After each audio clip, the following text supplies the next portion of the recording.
الرحمن الرحيم إن الذين آمنوا وعملوا الصالحات كانت لهم جنات الفردوس نزلا خالدين فيها لا يبغون عنها حوالا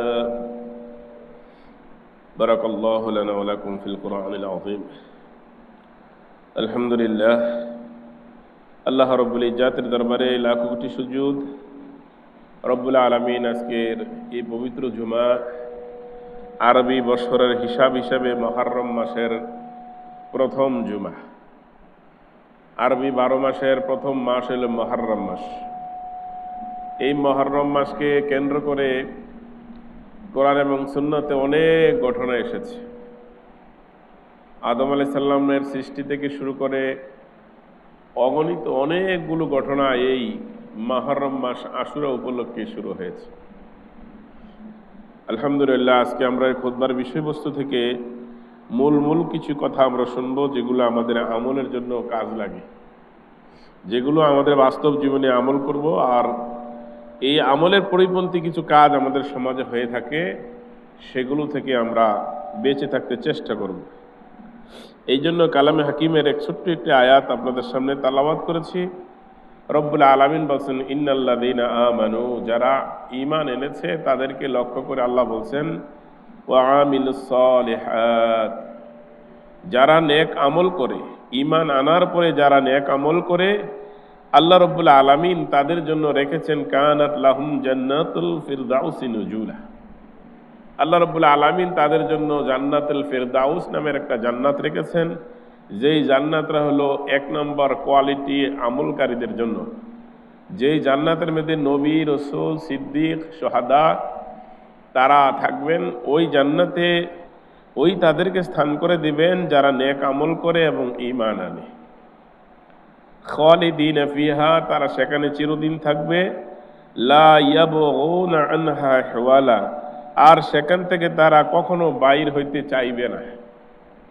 আমরা তো সাধারণভাবে যদি একবারই থেকে কিছুদিন থাকি বা মেহমান হইয়া কোথাও যাই, তখন দেখা যায় আমরা অনেক সময় বেশি দিন থাকতে চাই না। 2-4 দিন থাকার পরে আর ভালো লাগে না, কলি আবার একটু ঘুরুন দিয়ে আসি। অথবা বাহিরে কোথাও গেলে দেশ বিদেশে, তখন ভালো লাগে না, 2 বছর থাকার পর 3 বছর থাকার পরে চিন্তা করি দেশের থেকে একটু ঘুরুন দিয়ে আসি, বাড়িতে যাই।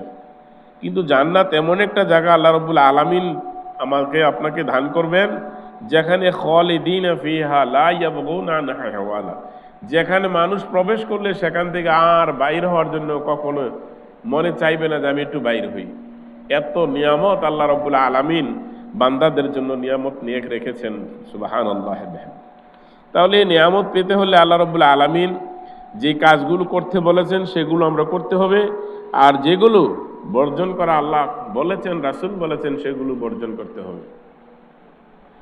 এখন যদি মনে করেন আল্লাহর নির্দিষ্ট পন্থার ব্যতিক্রম যদি আমরা চাই যে জান্নাতে যাব, রাসূল সাল্লাল্লাহু আলাইহি সাল্লামের তরিকার পরিপন্থী যদি অন্য কোনো তরিকা গ্রহণ করে যদি আমরা চিন্তা করি জান্নাতে যাব, তাহলে এটা হলো বোকার স্বর্গে বাস করার মতো।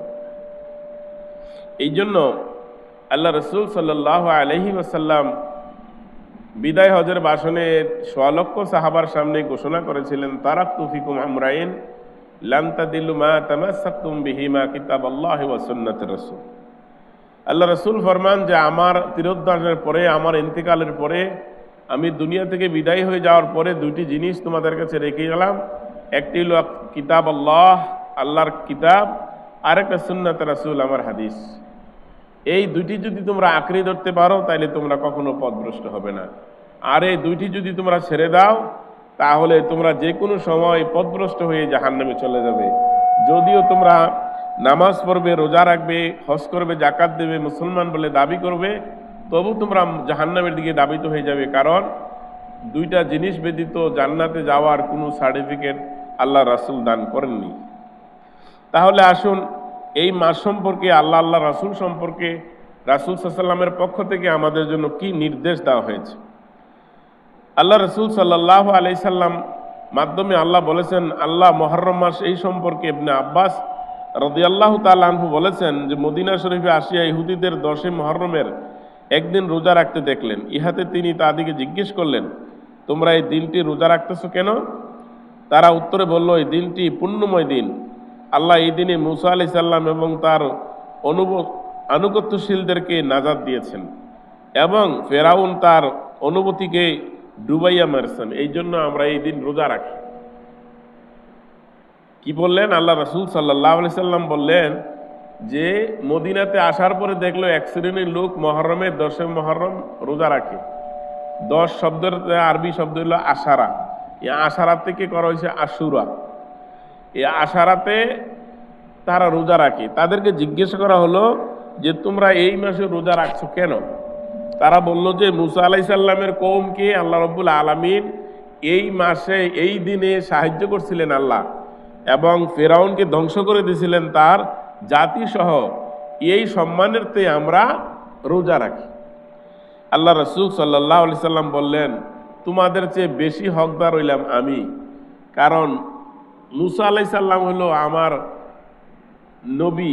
মুসা আলাইহিস সালাম হলো মুসলমানের নবী, আর মুসলমানের কাজ হলো এই দিন রোজা রাখা। ওই দিন থেকে আল্লাহ রাসূল সাল্লাল্লাহু আলাইহি সাল্লাম বলছেন যে আমরা যদি আল্লাহ বাঁচিয়ে রাখেন, সামনের বছর থেকে আমরা এই মুহররম মাসের 10 তারিখ থেকে আমরা রোজা রাখা শুরু করব। এই পর্যন্ত মুহররম মাসের প্রথম কাজ হলো আশুরার দিনে রোজা রাখা। এখন আল্লাহ রাসূল বলছেন, আউলা বিমুসা মিনকুম ফাসামু রাসূলুল্লাহ সাল্লাল্লাহু আলাইহি সাল্লাম। আল্লাহ রাসূল বললেন, তাহলে আজকের থেকে আমরা প্রতিজ্ঞা হলাম যে মুহররম মাসের রোজা আমরা পালন করব। আল্লাহ রাসূল সাল্লাল্লাহু আলাইহি সাল্লাম বলছেন, রমজানের পরে সবচেয়ে বেশি গুরুত্ব দিতেন এই মুহররম মাসের রোজা। সুবহানাল্লাহ। এখন আমরা এই রোজার বিপরীত কি করি? এই রোজার বিপরীতে দেখবেন এক শ্রেণীর মানুষ দুলকারা বাজায়, জলমে জুলুস করে, তারা নাচ গান করে, এমনকি যারা আরব দেশের পাশাপাশি ইরাক, ইরান এই দেশগুলোতে যারা শিয়ারা আছে তারা কোবাকুবি করে, এই সিক্কিন লাগায় আর সিক্কিন পিছনে বাইরায় আর হাই হোসেন হাই হোসেন হাই হোসেন করতেই থাকে। এবং তারা তাজিয়া রেখে, তাজিয়া বলা হয়, তাজিয়া করে, এবং সেখানে অনেক গান বাদ্য অনেক কিছু হয়। আমাদের দেশেও কিছু কিছু সমাজে আছে যে এই দিনে সিন্নি ভাগায়, খিচুড়ি ভাগায়, ছোট ছোট বাচ্চারা খাওয়ায়। আসলে মূলত এই দিনটা কেন আশুরার গুরুত্ব দেওয়া হলো, সেই গুরুত্ব আমাদের কাছে জানা না থাকার কারণে আমরা কিন্তু এই অসামাজিক কিছু কাজ করি। এই দিনে সবচেয়ে বড় যে ঘটনা ঘটল সেটা ছিল আল্লাহ রাসূল সাল্লাল্লাহু আলাইহি সাল্লামের দৌহিত্র নাতি হাসান এবং হুসাইনের শাহাদাত বরণের ইতিহাস। বাতিল এবং হকের দ্বন্দ্ব। আল্লাহ রাসূল সাল্লাল্লাহু আলাইহি সাল্লামের নাতি চাইলেন হক টিকিয়ে রাখতে, হককে কায়েম করতে, কোরআনকে বাস্তবায়ন করতে, কোরআন প্রতিষ্ঠা করতে, কিন্তু অন্যান্যরা চাইল এটাকে দুনিয়া থেকে মুছে দিতে। যেখানে বাতিল এবং হকের দ্বন্দ্ব, যেখানে বাতিল এবং হকের সংগ্রাম, সেখানে আমরা আনন্দ করি, ফুর্তি করি, সেখানে আমরা উল্লাস করি, আমরা সেখানে তাজিয়া করি। এগুলো শরীয়তের পরিপন্থী কাজ। এগুলোর ব্যাপারে আল্লাহ রাসূল সাল্লাল্লাহু আলাইহি সাল্লাম বলছেন এইগুলো হলো ইহুদি নাসারাদের অনুসরণ, অথচ আমাদের দেশের মুসলমানরা করছে। এই জন্য রাসূলুল্লাহ সাল্লাল্লাহু আলাইহি সাল্লাম নিজে আশুরা রোজা রাখলেন এবং লোকদেরকে হুকুম দিলেন তোমরা এই আশুরার দিনে রোজা রাখো, এবং সকলকে বলে দিলেন যে সামনের বছরও তোমরা এই দিনে রোজা রাখবে। নাসারাগণ এই দিনে সম্মান করে থাকে। হুজুর সাল্লাল্লাহু আলাইহি ওয়াসাল্লাম বলেন আমিও আগামী বছর রোজা বেঁচে থাকলে রাখবো, তোমরাও রাখবা। তাইলে এখান থেকে আমরা যে হাদিস থেকে প্রমাণিত হলো যে আল্লাহ রাসূলের নির্দেশ হলো মুহররম মাসে প্রথম কাজ হলো রোজা রাখা। যেমন আমাদের দেশে 17 তারিখ আশুরা, আশারা আশুরা যেটা আমরা বলি, এটা হলো এই 17 তারিখ। আপনারা একদিন আগে অথবা একদিন পরে দুইটি রোজা রাখতে পারেন। আল্লাহ রাসূল সাল্লাল্লাহু আলাইহি সাল্লাম বলছেন, এই রোজা রাখার পিছনে আল্লাহ রাব্বুল আলামিন একটা পুরস্কার ঘোষণা করেছেন। আল্লাহ রাসূল সাল্লাল্লাহু আলাইহি সাল্লাম বলছেন, আশুরা এমন একটা দিন, তাসিবু আলাল্লাহি আইয়ুকাফিরু সানাতান ক্বাবলাহু। সুবহানাল্লাহ।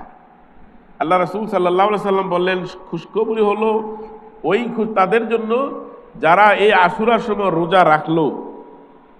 যারা রোজা রাখে নাই তাদেরকে উদ্বুদ্ধ করা হয়েছে যে তুমি দুপুরবেলা খাইয়ে ফেলেছো, আর খাইও না, এই পর্যন্ত থাকো। তুমি সকালে নাস্তা খেয়ে ফেলেছো, মনে নাই, বাকি দিনটা তুমি থাকো। এইটাতে তোমার নেকের জন্য আল্লাহর কাছে যথেষ্ট।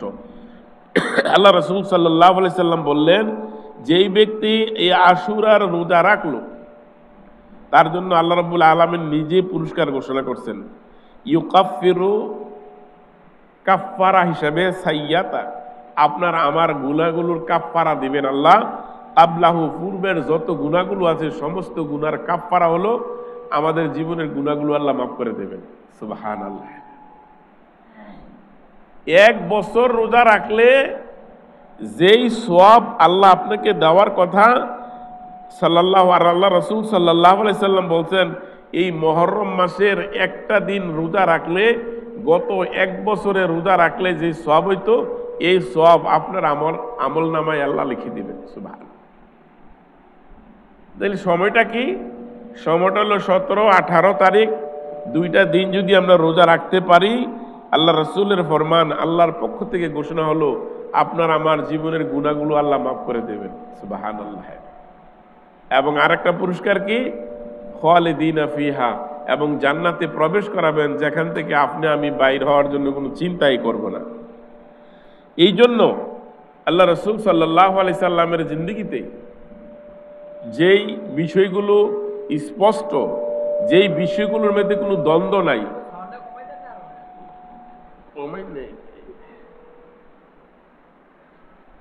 যেই বিষয়গুলো কমে দিলে শুনে,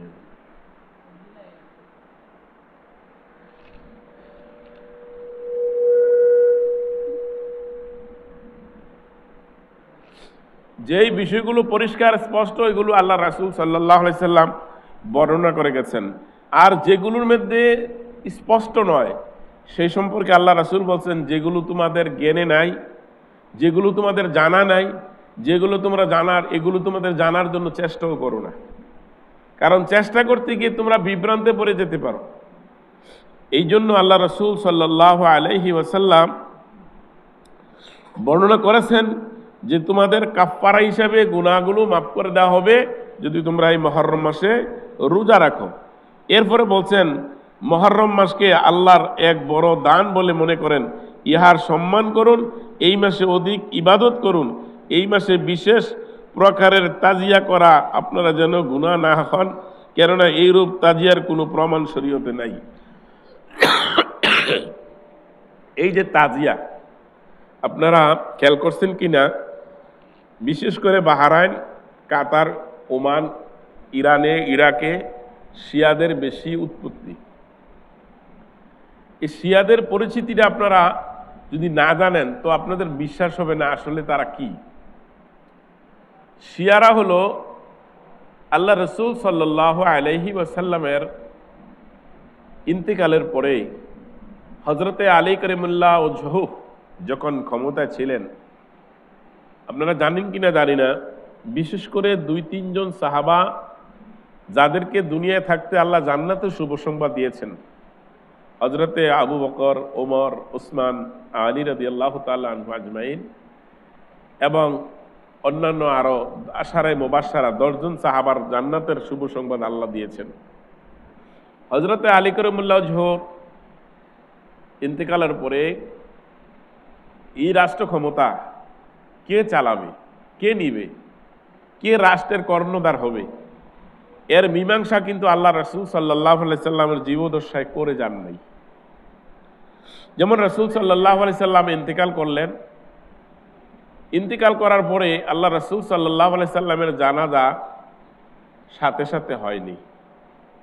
আপনারা হয়তো জানেন কিনা জানি না, আল্লাহ রাসূল সাল্লাল্লাহু আলাইহি সাল্লাম ইন্তেকাল করলেন, সাহাবারা আল্লাহ রাসূল সাল্লাল্লাহু আলাইহি সাল্লামের দাফন কাফনে বিলম্ব করলেন। কারণটা ছিল যে আল্লাহ রাসূল সাল্লাল্লাহু আলাইহি সাল্লাম যেই রাষ্ট্রের রাষ্ট্রনায়ক ছিলেন, প্রেসিডেন্ট ছিলেন, এই রাষ্ট্রের কর্ণধার যখন তিনি মরে গেলেন, ইন্তেকাল করলেন, দুনিয়া থেকে বিদায় হয়ে গেলেন, এই রাষ্ট্রের কর্ণধার কে হবে, রাষ্ট্রপতি কে হবে, প্রেসিডেন্ট কেডা হবে, কেডা দেশ চালাবে, এই নিয়ে সাহাবাদের মধ্যে বৈঠক করতে করতে তাদের 2 দিন পর্যন্ত অতিবাহিত হয়ে গেছে। অথচ আল্লাহ রাসূল সাল্লাল্লাহু আলাইহি সাল্লামের লাশ মুবারক ঘরে ছিলেন। এখন তারা খোঁজাখুঁজি শুরু করলেন যে আল্লাহ রাসূলের স্থলাভিষিক্ত কাকে করা যায়। আল্লাহ রাসূল সাল্লাল্লাহু আলাইহি সাল্লামের কাছে যে দায়িত্বটা ছিল, এই দায়িত্বটা কার হাতে দেওয়া যায়। তো বিভিন্ন সাহাবারা বলছেন সূরা আবাইনাহুম। আল্লাহ রাব্বুল আলামিন কোরআনের একটা সূরায়ে দিয়ে দিয়েছেন সূরা, পরামর্শ সূরা। পরামর্শতে বসলেন যে আমাদের সকলের 10 জন সাহাবা নিয়ে একটা পরামর্শ সভা করলেন যে কাকে এই দায়িত্ব দেওয়া যায়। এখনের মতন গুলি ঠেকাইয়া রাত্রে ভোট কাটিয়া ডাকাতি করে ক্ষমতা নেওয়া, এই চিন্তা তাদের তখন ছিল না। তারা ছিল যে এই কর্ণধার কেটা হবে, কে সঠিকভাবে রাষ্ট্র পরিচালনা করতে পারবে, এই যে জনগণের আমানত, সেই আমানতগুলো সঠিকভাবে কে রক্ষা করতে পারবে, এমন একটা আমানতের ব্যক্তির দরকার। বিভিন্ন খান্তে প্রস্তাব আসলো। তো স্বাভাবিকভাবে আমাদের দেশের প্রস্তাব হিসাবে হযরত আলী রাদিয়াল্লাহু তাআলা আনহু আসার কথা, কারণ আল্লাহ রাসূলের জামাই। ওসমান রাদিয়াল্লাহু তাআলা আনহু আল্লাহ রাসূলের জামাই। ওইদিকে না আয়েশা আসলো কোথায়, যে হযরতে আবু বকর রাদিয়াল্লাহু তাআলা আনহুর দিকে রুজু হলো। কেন? আল্লাহ রাসূল সাল্লাল্লাহু আলাইহি সাল্লাম যখন অসুস্থ ছিলেন, তখন নামাজের জন্য আল্লাহ রাসূল হুকুম দিলেন আবু বকরকে নামাজ পড়াতে। সুবহানাল্লাহ। আবু বকর রাদিয়াল্লাহু তাআলা আনহুকে নামাজ পড়ার নির্দেশ দিলেন। সাহাবারা এখান থেকে দলিল গ্রহণ করলেন যে আল্লাহ রাসূল যেহেতু নিজে হযরতে আবু বকরকে নামাজের জন্য তাকিদ করেছেন, বলেছেন, সুতরাং মর্যাদার দিকে আল্লাহ রাসূলের পরে আবু বকর রাদিয়াল্লাহু তাআলা আনহুকে তারা ধরে নিয়েছেন। সুবহানাল্লাহ। এমনকি আল্লাহ রাসূল সাল্লাল্লাহু আলাইহি সাল্লামের হাদিস থেকে বর্ণিত যে যখন আল্লাহ রাসূল সাল্লাল্লাহু আলাইহি সাল্লাম মেরাজ গেলেন, মেরাজের যাওয়ার সময় যখন রফরফ যানবাহনের উপরে তিনি বহন করলেন, রফরফ নাম যখন বহন করে নিয়ে যাচ্ছিলেন, তখন সে খালি ময়দানের মধ্যে কেউ নাই, মানব নাই, জনমানুষ কিছু নাই, কোনো কিছু নাই, খালি ময়দানে যখন চলছেন, তখন হঠাৎ করে আবু বকর রাদিয়াল্লাহু তাআলা আনহুর গলার কণ্ঠ আল্লাহ রাসূল শুনতে বললেন, ইয়া রাসূলুল্লাহ, আপনি ভয় করবেন না, আল্লাহ আপনার সাথে আছে। সুবহানাল্লাহ। আল্লাহ রাসূল সাল্লাল্লাহু আলাইহি সাল্লাম বললেন, সেখানেও আবু বকরের আওয়াজ আমি পেয়েছি। এবং সর্বপ্রথম বন্ধু হিসাবে আবু বকর রাদিয়াল্লাহু তাআলা আনহুকে আল্লাহ রাসূল গ্রহণ করেছেন, যদিও আল্লাহ রাসূলের শ্বশুর ছিলেন। এমনকি একদিন রাসূল সাল্লাল্লাহু আলাইহি সাল্লাম একটা বাগানে বসা ছিলেন, সাহাবারা ওখানে গেলেন। অনেকক্ষণ খোঁজাখুঁজি করার পরে যাই দেখলেন যে তিনি একটা কূপের মধ্যে পাগুলো পানি নিচের দিকে দিয়ে ঝুলাইতেছেন। সর্বপ্রথম খুঁজতে খুঁজতে হযরত আবু বকর রাদিয়াল্লাহু তাআলা আনহু সেখানে গেলেন। যার ফলে আল্লাহ রাসূল সাল্লাল্লাহু আলাইহি সাল্লাম বললেন, আবু বকর, তুমি আমার পাশে বসো। বসা বললেন, তোমাকে জান্নাতের শুভ সংবাদ দিলাম। সুবহানাল্লাহ। এরপর গেলেন হযরতে ওমর রাদিয়াল্লাহু তাআলা আনহু। আল্লাহ রাসূল বললেন, ওমর, আমার পাশে বসো। বসার পরে বলল, তোমাকে জান্নাতের শুভ সংবাদ। এরপরে গেলেন হযরত ওসমান, তিনি বললেন, তুমি পাশে বসো, শুভ সংবাদ জান্নাতের। হযরত আলীকেও দিলেন জান্নাতের শুভ সংবাদ। সাহাবারা ধরে নিছেন এখানে সর্বপ্রথম যাকে জান্নাতের শুভ সংবাদ দিচ্ছেন তিনি হলেন হযরত আবু বকর রাদিয়াল্লাহু তাআলা আনহু। সব কিছু মিলাইয়া সাহাবারা সিদ্ধান্ত করলেন যে আল্লাহ রাসূল সাল্লাল্লাহু আলাইহি সাল্লাম বলছেন যে সারা পৃথিবীর মুমিন মুসলমানের ঈমান যদি এক পাল্লায় তোলা হয়, আর হযরতে আবু বকর রাদিয়াল্লাহু তাআলা আনহুর ঈমান যদি এক পাল্লায় তোলা হয়, তারপরও হযরত আবু বকর রাদিয়াল্লাহু তাআলা আনহুর ঈমানের ওজন বেশি হবে। সুবহানাল্লাহ। সাহাবারা এই সিদ্ধান্তের উপর উপনীত হলেন যে হযরতে আবু বকর রাদিয়াল্লাহু তাআলা আনহুকে খেলাফতের দায়িত্ব দেওয়া হোক। আল্লাহ রাসূল সাল্লাল্লাহু আলাইহি সাল্লামের স্থলাভিষিক্ত যখন হযরতে আবু বকর রাদিয়াল্লাহু তাআলা আনহুকে বানানো হলো, তিনি হলেন হযরতে আবু বকর রাদিয়াল্লাহু তাআলা আনহু প্রথম প্রেসিডেন্ট আল্লাহ রাসূলের পরে। খেলাফতের প্রথম দায়িত্বশীল হযরতে আবু বকর রাদিয়াল্লাহু তাআলা আনহু। যখন খেলাফতের দায়িত্বর বার দেওয়া হলো, তখন আল্লাহ রাসূল সাল্লাল্লাহু আলাইহি সাল্লামের জানাজা এবং দাফন কাফনের জন্য ব্যবস্থা করা হলো। আল্লাহ রাসূল সাল্লাল্লাহু আলাইহি সাল্লাম যেখানে ইন্তেকাল করেছেন সেখানে আয়েশা রাদিয়াল্লাহু তাআলা আনহার ঘর, সেখানে তাকে দাফন করা হয়েছে। এখন প্রশ্ন হলো যে আমরা তো জানাজা, একজন মানুষ বললে জানাজা পড়ি, ইমাম সাহেব জানাজা পড়ে, সকলে আসে, ডাকাডাকি করে। এখন আল্লাহ রাসূল সাল্লাল্লাহু আলাইহি সাল্লামের জানাজা পড়ল কে? ওনার জানাজা কেমনে পড়া হলো? আল্লাহ রাসূল সাল্লাল্লাহু আলাইহি সাল্লাম তো ইমামুল মুরসালিন, সমস্ত ইমামদের ইমাম, ইমামুল মুরসালিন, সমস্ত মুসলমানের ইমাম, নবীদের ইমাম। তো ওনার জানাজা কে পড়বে? প্রশ্ন না, জানারও তো বিষয় যে আল্লাহ রাসূল সাল্লাল্লাহু আলাইহি সাল্লামের জানাজা কে পড়ল। আল্লাহ রাসূল সাল্লাল্লাহু আলাইহি ওয়াসাল্লামের জানাজা 10টা গোত্র ছিল তখন। এই 10টা গোত্রের 10 জন করে মানুষ। আপনারা যারা হজে গেছেন, যদি মক্কা মদিনে গিয়ে থাকেন, দেখবেন আল্লাহ রাসূল সাল্লামের রওজা যেখানে আছে ছোট্ট একটা ঘর, আবু বকর, উসমান, আবু বকর হযরতে ওমর 2 জন সাথী নিয়ে উনি ঘুমিয়ে আছেন, আর পাশে কোনো জায়গা নেই। পিছনে একটা জায়গা খালি আছে, সেখানে হলো হযরতে ঈসা আলাইহিস সালামের কবরের জায়গাটা খালি আছে। ঈসা আলাইহিস সালাম যখন আসবে তখন তাকে ওখানে দাফন করা হবে, এই জায়গাটা খালি আছে। এই হযরতে নবী করিম সাল্লাল্লাহু আলাইহি সাল্লামের ইন্তেকালের পরে আবু বকরের দায়িত্ব আসার পরে যখন সব গোত্র থেকে 10 জন করে লোক আনলেন, যে 10 জন ঢুকো। এই 10 জন ঢুকলেন, কাতারবন্দি হলেন, সকলে যার যার জানাজা পড়লেন। ইমাম কে হয় নাই। ইমামুল মুরসালিনের ইমাম কে হবে? কোনো ইমাম নেই। সকলে দাঁড়াইছেন 10 জন করে, যার যার মতো জানাজা পড়ে চলে গেছেন বাড়িতে, আবার আরেক শ্রেণী ঢুকছেন।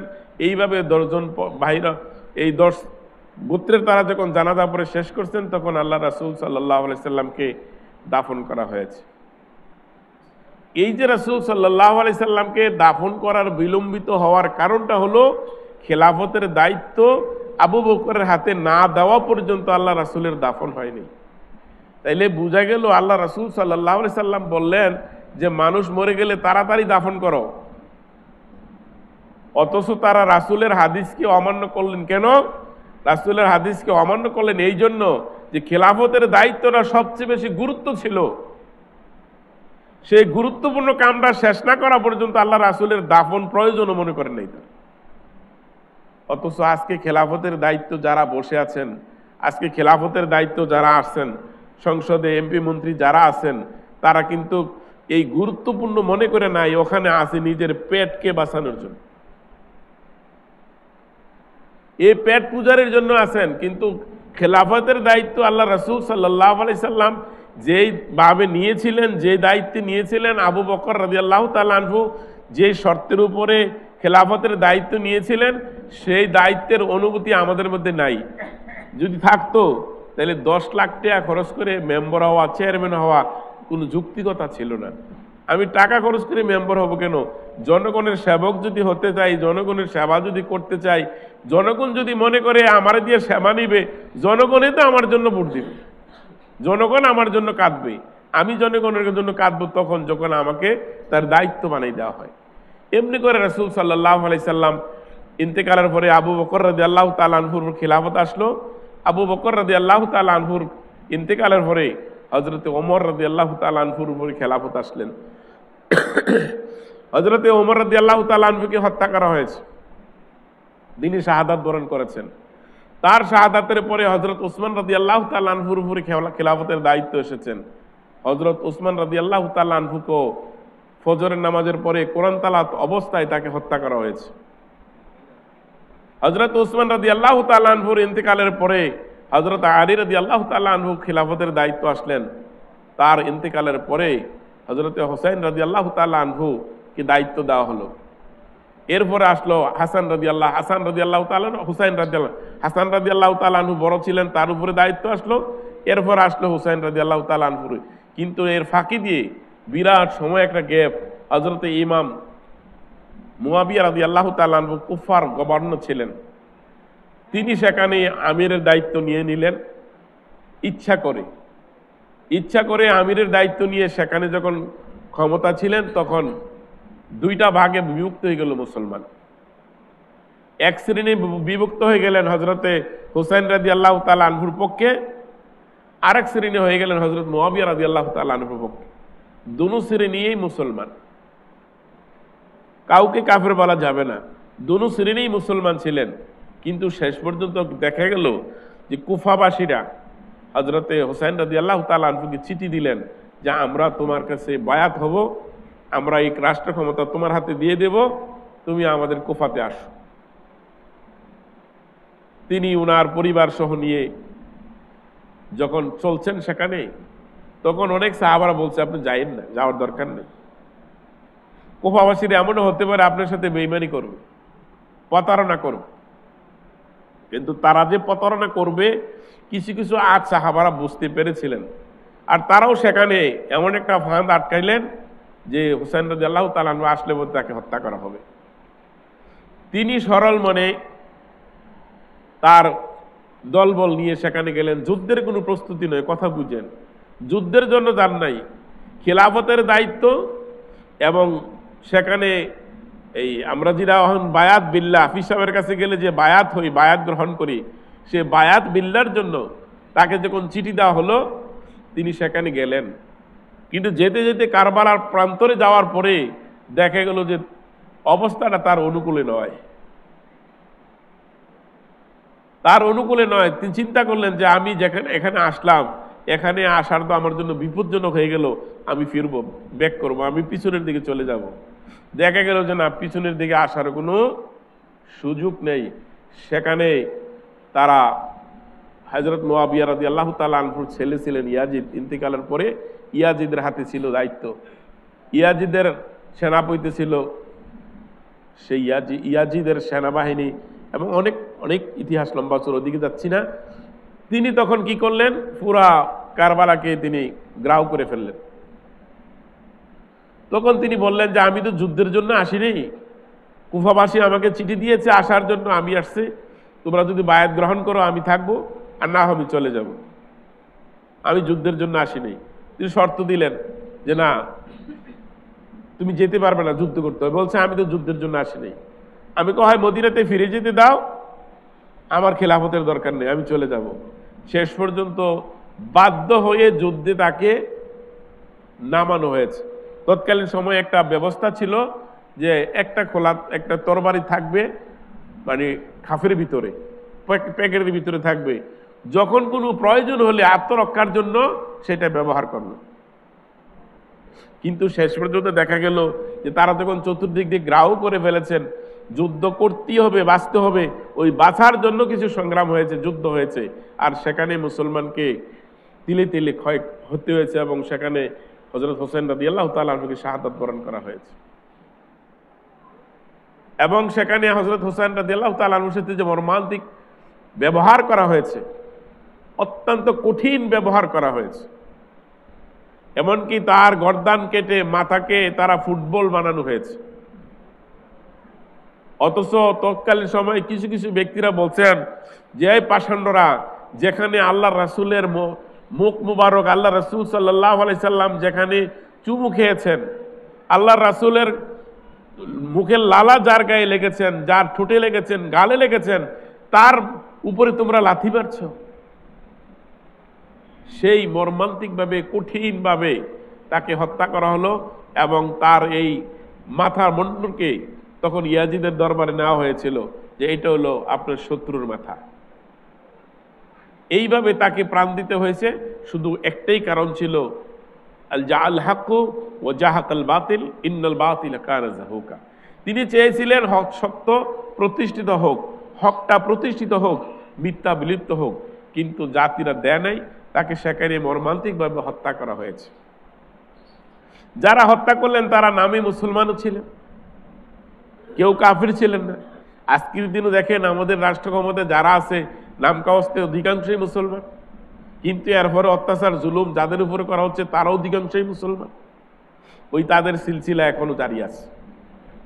সম্মানিত উপস্থিতি, এই বিষয়গুলো দীর্ঘ লম্বা চূড়া আলোচনা এই মাসে, এই জন্য আমি সামান্য একটু সংক্ষিপ্ত কথা বললাম যে এই সুখটার জন্য, এই যে হাসান হুসাইনের সুখের জন্য আমাদের কাজ হলো এই মুহররম মাসে রোজা রাখা আর আল্লাহর কাছে দোয়া করা যে আল্লাহ এই দিনের জন্য, হকের জন্য যারা শাহাদাত বরণ করলেন প্রথম থেকে শুরু করে এই পর্যন্ত, আল্লাহ তুমি কি জান্নাতের উচ্চ মাকাম তাদেরকে দান করো। এখন লম্বা চূড়া ইতিহাস, ওদিকে যাচ্ছি না। আল্লাহ রাব্বুল আলামিন আমাদেরকে কোরআন এবং হাদিসের কথাগুলো, বিশেষ করে আজকের এই খুতবার মূল বিষয় হলো মুহররমের রোজা রাখা। আপনারা যারা আছেন মা বোনদেরকে বলে দিবেন 17-18 তারিখ অথবা 16-17 তারিখ 2 দিন রোজা রাখার জন্য। আর এছাড়া আরেকটা বিষয় আপনাদেরকে বলি যে অনেক সময় দেখবেন যে ডোলকারা বাজাইয়া মানে মুহররমের চাল উড়াইতে আসে। আল্লাহর হস্তে আপনার কাছে মাপ চাই, কেউ একটি পয়সাও দিবেন না সেখানে। এই যে মুহররমের আশুরা করার জন্য যারা টাকা নিবে, আল্লাহর কসম এখানে একটি পয়সা দেওয়া আপনাকে জাহান্নামে যাওয়ার জন্য প্রস্তুত হয়ে যাওয়া। একটি পয়সাও দিবেন না, গরিব মিসকিনকে দেন। কিন্তু এই অনুষ্ঠান যা করা হয় যদি আপনারা বাস্তবে দেখেন, একটি টাকাও দিবেন না, কেউ যাইয়ে তো দেখেন না। আমি নিজের চোখে যাইয়ে দেখে আসছি, শুধু মানে শিকার জন্য যে আসলে তারা করে নাকি, তারা যা করে তা মুসলমানের কোনো কাজ নয়। আল্লাহর হস্তে এই কাজটা করবেন না। ডোলকারা বাজাইয়ে যারা ধান নিতে আসে, চাল নিতে আসে, অথবা যাই যত অনুদান আসে এগুলো থেকে বিরত থাকবেন। আর এই মুহররম মাসে যারা পারেন, সাধ্যে যাদের কুলায়, শারীরিক অবস্থা যাদের ভালো আছে, মহিলাদেরকে বলবেন 2টি রোজা রাখতে। আল্লাহ রাব্বুল আলামিন আমাদেরকে এই রোজার উসিলায় একটি বছরের গুনাহ আল্লাহ মাফ করে দেওয়ার শর্ত দিয়েছেন। আল্লাহ মাফ করে দিবেন এবং জান্নাতের উচ্চ মাকাম